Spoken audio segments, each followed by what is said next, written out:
はい、科学 TV です。今日は9月8日月曜日、消川漁協は明日まで渓流釣りができます。今日は休みなので今シーズン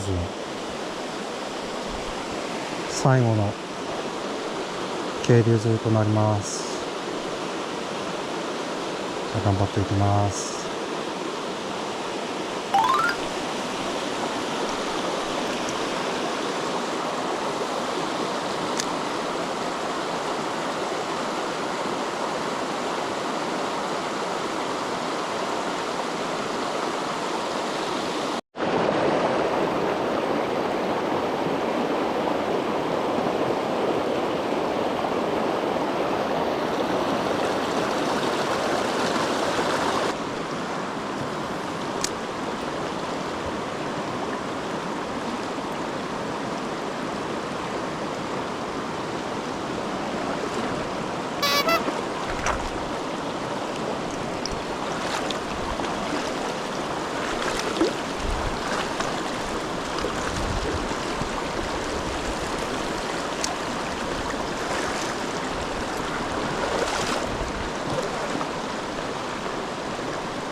目の前でライズしそうです。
ちっちゃいな。外れた。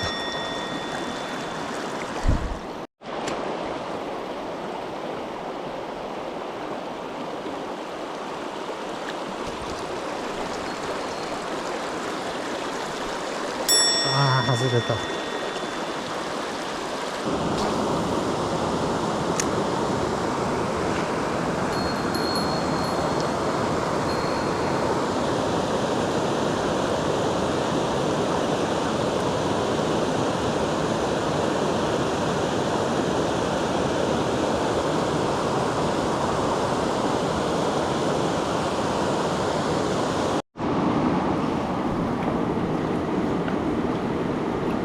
カメラ切った途端にチビヤマメ釣れました。バイバイ。